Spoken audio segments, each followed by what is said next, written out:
transition from now to 2012? Okay, that's a good question. I can't get us all the way to 2012. This is just a hypothesis, thought experiment. I don't really know. I mean, according to this Kalaman model, which I think is very interesting and sort of works on all these different levels, around 2008-ish could be a very difficult time. That could be like when all of the storms on the horizon really come into full force. But that could also be when like a new paradigm of being and consciousness and a planetary civilization could really make huge inroads on a much larger set of the society. And maybe, I mean, this is what Kalaman suggests, maybe 2009-ish, 2010, we go into a different kind of planetary civilization where we kind of supersede the nation state. I know that sounds very, very radical, so I'm just putting it out there as a possibility. But one aspect of it that for me is also this idea that this realm of the psyche is becoming more and more available.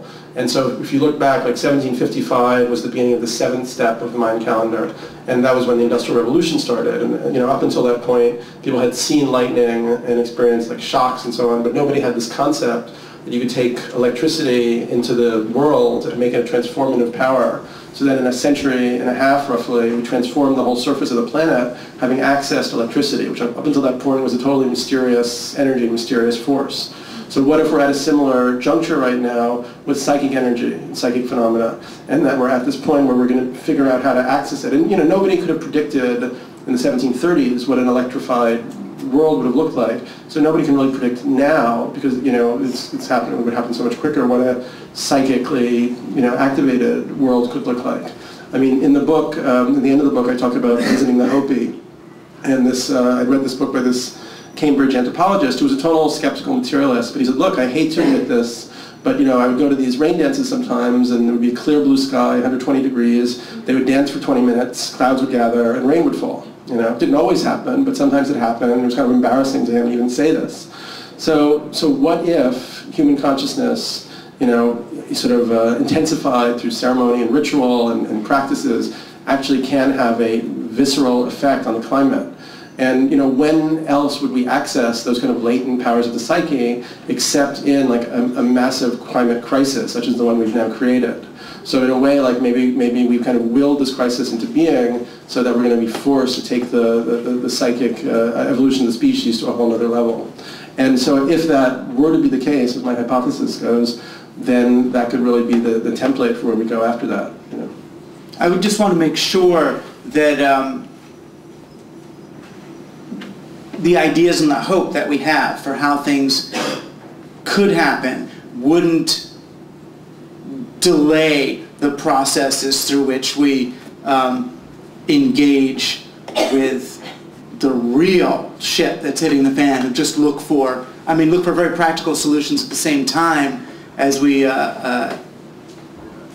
look for interesting and creative ones. You have another comment? Yeah, would you say that the most powerful thing we can do at this point in time is really go in and develop that higher state of consciousness, that psychic ability? Would you say that would be the most important one? Yeah, I agree with Doug. It's not an either or, it's a both and, because we need the physical, visceral, structures and like permaculture farms and all that kind of stuff and energy technologies that can bridge this what could be a very difficult transition period, plus the psychic evolution. So that to me is like why it's such a really exciting. I'm into the whole situation right now, I have to say. I mean, it's like a really cool time to be alive and just to be taking this all in and seeing where it could go. Michael Brownstein has his hand up for a second time.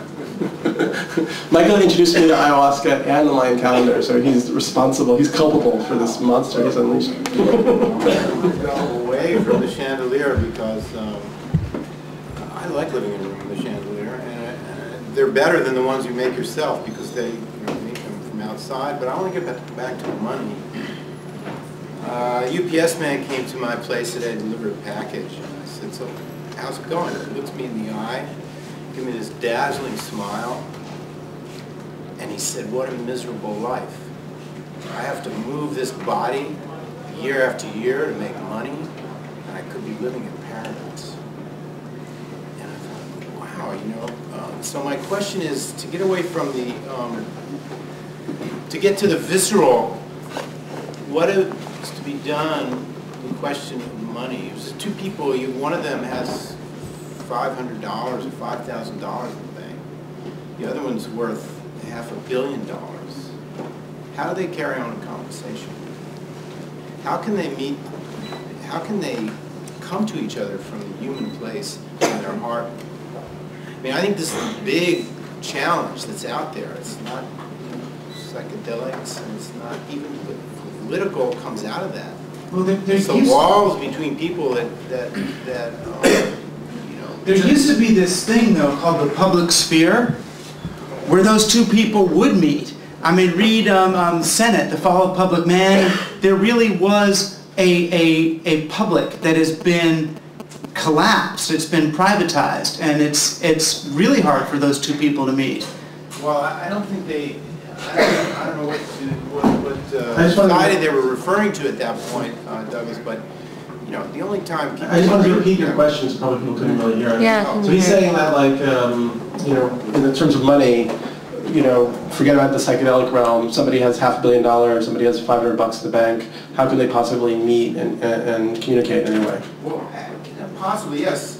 How can they come from their hearts and connect? I don't think it's I mean, the problem for me is it's like, you know, the person with $500, they're okay, but the one with $500 million, they're in big trouble. I mean, they're the ones who. Necessarily. Well, I think so, because they have a real strategic dilemma, you know, because it's like. $500,000. Well, $500,000 is totally different than $500 million. But you said $500 million, so I'm going to go there. So when you talk about $500 million, I think that those people are really, you know, in a way, like in a very difficult situation right now, because. You know, what is this money going to buy you, and what, you know, and also the whole global economic system, I think, is probably trembling. That's also, you know, one of Kalman's ideas that we could actually see a collapse of it. Right. It's not linked to anything. Part of the problem that, you know, Lynn was a friend of mine, but this all money and everything, I mean, that's like way up here, and then there's the theorists up there, and so on. And where I was with that UPS man was, I realized there was, all I could do was come from my heart and sort of kind of like give him a silent encouragement. But where were we going to meet to actually let him? I'll make my plea again for local currencies, alternative currencies, that the currency we use, because it's national and because it's centralized, favors the Walmartization and is biased against local community. It's biased against the locality. It sucks money out of the locality. The money we use is actually expensive to use. And when you see localities actually generating their own money, you are exchanging with people who you actually depend on. I mean, it's as easy as saying when you're living in a community. Do you see a flashpoint where that could actually happen? I don't see flashpoints as such, but I do think the Let's system is spreading and growing in popularity. I think we're going to see more development of local currencies in Europe because of the euro, and the euro is actually designed in part to allow for local currencies to develop underneath it. So I think we'll start to see more advanced uses of things like that there than here. I mean, one of my best friends from years was somebody who inherited $100 million and ended up basically committing suicide from a heroin overdose. So I saw also the kind of, you know, and thinking about it after the fact with more context, that really is a very difficult situation to be in. You know, you're getting constantly hit from all sides. Everybody has their personal project, their, you know, their world-saving vision, and so on. You know, so those people, I just think they're in a very powerful karmic place, but also a very, very treacherous one. And in a way, I think you can have compassion for them, just as you can have compassion for the UPS men. And I do think that if my little parable or paradigm of what could happen in the future is the case, and the Daime talk about how we're kind of there's a movement into the heart chakra, that this kind of global opening of compassion in the heart is going to have to take place, you know, as a kind of result of this whole process that we're in. And so we're going to go into a different place, you know, and it would be great if those people with all of that power and wealth recognized it sooner. And also there's a lot of different kinds of power. I mean, there's media power, which is misused. There's, you know, all sorts of power is getting misused sort of systemically in the situation we're in. And those people are going to have to go through the same process of apocalypse, personal apocalypse, coming of the self into conscious realization that we all are. You know? Definitely the movement into the heart chakra is, I mean, I can feel it starting to happen. Yeah. You can feel. I want to take other questions. What it is, yeah, go ahead. Please. Maybe in 2012, instead of sort of a psychic phenomenon like your lightning, electricity, to lightning. Maybe it could be a movement from the mind to the heart, especially with a lot of the feminine energy coming up. I think men as individuals could definitely look to their hearts and open up a little bit more as women do to move forward a little bit. She's saying that the 2012 could be a movement from the mind to the heart, and the heart could open up a little bit more. And I agree with that, except that I don't think it's a movement from the mind to the heart, because I mean, I'm a philosopher and intellectual somehow or other. That happened to me, God knows. But I think it's both. You know, I think that we need our minds to be super activated and our intelligence to be working very, very powerfully, and need our hearts to open up wide. And I feel that there's this sort of new age trope where it's like not the mind, it's the heart. It's not the rationality, it's the intuition. I mean, Quetzalcoatl for me is the feathered serpent, representing, you know, air and earth, spirit and matter, heaven and earth. So it's really about bringing those together, bringing together the intuitive and mystical and heart-centered with the rational, empirical, and mind-centered. And it's not an either-or situation at all. And Douglas says to do it in every little movement, like to progress, you know, to be now, and I think that's an important place to look, because right now, every second, to utilize the heart rather than a transitional. Yeah, personally, I mean, while 2012 is interesting, right. For me, I think it functions more as a distraction than as as fuel for deeper engagement with the most appropriate actions in my life. For me, as a Westerner who's been taught to look forward and to be progress-oriented and all that, the mark in calendrical time and all that is like... I mean, I actually don't disagree with that at all. You know, I mean, but you know, I still titled the book 2012. What the hell? It's just it's a strange meme to go out there. It's a hazardous meme. It's a hazardous meme. I don't know meme. about hazardous. I mean, the whole situation we're in is super hazardous. The species are disappearing, and there's like 2 fish left in the oceans. I mean, at a certain point, it's just like pick a meme and run with it. You know, I mean, why not? What time is it? I feel like we've been like people are looking a little saggy all of a sudden. Speaking of time, it's like quarter to 9. Should we stop, or do people want to go on? We should do it. We should create a limit. We should create a 2012 of our own. One more apocalyptic question. Yeah. This is the Armageddon question. That's good. Okay, the man with the fire reread. What do you think is the most effective approach for approaching semi-hip creative aristocrats who have substantial amounts of money, know about some of these ideas, are generally allied with the counterculture, but are probably facing the problem that you mentioned where everybody's coming to them with some cosmic vision or you know, noble cause or whatever. I know you've had some interactions. I don't have the key to pick that lock. Yeah. I'm looking for it. You've had some interactions with Sting, I believe, or got a quote from him from the book. Where does he seem to be at? Because I mean, he's sort of like an iconic example of someone in that position that seems tuned in, has been fortunate in to receive a lot of material success. What is he interested in doing? Well, I'm not going to talk about him personally, but everybody has their kind of inertial situation. Like, you know, their projects they're supporting, and is that enough? And you know, what are you going to do? You know, as I said, it's a really interesting karmic challenge for people.